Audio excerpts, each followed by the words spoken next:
भोजन के घटक सेकेंड चैप्टर है साइंस का, एनसीईआरटी का 6th क्लास का सेकेंड चैप्टर है भोजन के घटक। तो इसमें सबसे पहला बात लिखा हुआ है कि पोषक तत्व क्या होता है। पोषक तत्व ये प्रोटीन, कार्बोहाइड्रेट, वसा, विटामिन और खनिज लवण को पोषक तत्व कहते हैं। किसको कहते हैं, जैसे पूछा जाएगा अगर तो प्रोटीन क्या है तो ये पोषक तत्व है, कार्बोहाइड्रेट पोषक तत्व है, वसा पोषक तत्व, विटामिन और खनिज लवण प्रोटीन जैसे दाल वगैरह हो गया, कार्बोहाइड्रेट चावल सब हो गया ये सब, और विटामिन भी पोषक तत्व है। प्रोटीन शरीर के सेकेंड पॉइंट है, प्रोटीन शरीर के वृद्धि करने में मदद करते हैं। यहाँ पे ठीक है, प्रोटीन शरीर की वृद्धि करने में मदद करते हैं और घायल ऊतकों को मरम्मत करते हैं। प्रोटीन जो है वो शरीर को वृद्धि मतलब लंबाई या फिर ग्रोथ करने में मदद करते हैं।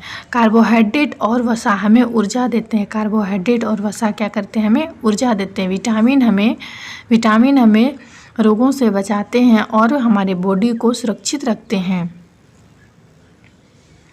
विटामिन हमें रोगों से बचाते हैं और हमारे बॉडी को सुरक्षित रखते हैं। विटामिन हमारे आँख, दांत, मसूड़ा और हड्डियों को स्वस्थ रखते हैं। विटामिन जो है वो क्या करते हैं, हमारे आँख, दांत, मसूड़ा ये सब को स्वस्थ रखते हैं।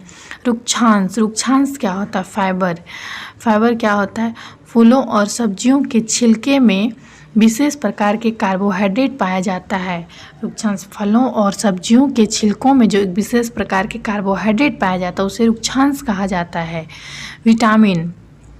विटामिन बी कॉम्प्लेक्स विटामिन के एक समूह है। विटामिन बी कॉम्प्लेक्स जो है वो विटामिन का एक समूह है। संतुलित आहार क्या होता है, सभी विटामिन के बारे में हमने लिखा है इसमें। संतुलित आहार क्या होता है, वह आहार जिसमें सभी आवश्यक पोषक तत्व रुक्षांश सभी सही मात्रा में हो उसे संतुलित आहार कहते हैं। प्रोटीन युक्त भोजन को शरीरवर्धक भोजन कहते हैं। प्रोटीन युक्त भोजन को क्या कहते हैं, शरीरवर्धक भोजन कहते हैं। भोजन में पाए जाने वाले मुख्य कार्बोहाइड्रेट, भोजन में जो पाया जाता मुख्य कार्बोहाइड्रेट वो क्या है, स्टार्च है, मतलब मंड सुक्रोज के रूप में पाए जाते हैं। स्टार्च और सुक्रोज के रूप में पाए जाते हैं। सेकेंड पेज है विटामिन क्या होता है, vitamin A, vitamin B, vitamin C, vitamin D, vitamin A, E तथा विटामिन के नाम होते हैं। विटामिन के इतने सारे नाम होते हैं। विटामिन ए में क्या होता है, इसमें त्वचा तथा आँखों को स्वस्थ रखता है। ये जो विटामिन ए है ये हमारे त्वचा मतलब स्किन और आँखों को स्वस्थ रखता है। और विटामिन बी यह सिंगल विटामिन नहीं है, ये जो है विटामिन कॉम्प्लेक्स विटामिन है, मतलब विटामिन का एक समूह है विटामिन बी जो है। और विटामिन सी क्या होता है, विटामिन सी इसमें रोगों से लड़ने में हमारी मदद करती है। विटामिन सी जो है वो हमारे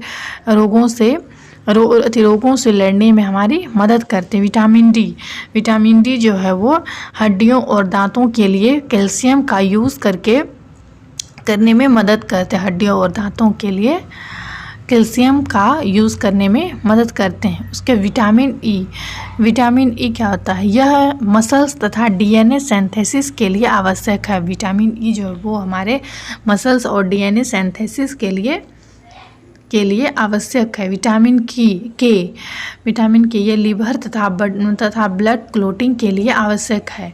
रुक्षांश क्या होता है, रुक्षांश के मुख्य स्रोत रुक्षांश यहाँ पे बतला ही दिए थे। रुक्षांश क्या होता है, रुक्षांश वो होता है जिसमें फलों और सब्जियों के छिलके में विशेष प्रकार के जो कार्बोहाइड्रेट पाया जाता है उसे ही रुक्षांश कहा जाता है। रुक्षांश का मुख्य स्रोत क्या है, रुक्षांश का मुख्य स्रोत है साबुत खाद्यान्न, उसके बाद दाल, आलू, ताजे फल ये सब है। रुक्षांश बिना पचे भोजन को बाहर निकालने में शरीर की सहायता करता है। ठीक, उसके बाद खाद्य पदार्थ को प्रोटीन टेस्ट के साथ खाद्य पदार्थ में बैंगनी रंग का होना प्रोटीन की उपस्थिति को दर्शाता है। जल भोजन में उपस्थित पोषकों को अवशोषित करने में हमारे शरीर की सहायता करता है। यह कुछ अपशिष्ट पदार्थों जैसे मूत्र और पसीना को शरीर से बाहर निकालते हैं। तो इस चैप्टर में जितना इम्पोर्टेंट लाइन था और बहुत सारे विटामिन के ये सब अपने मन से भी जोड़ के इसमें लिखे हैं और ये पूरा बुक रीडिंग देने के बाद लिखा गया है। ये बहुत ही अच्छा शॉर्ट नोट्स है और इसी के साथ ये चैप्टर कंप्लीट होता है।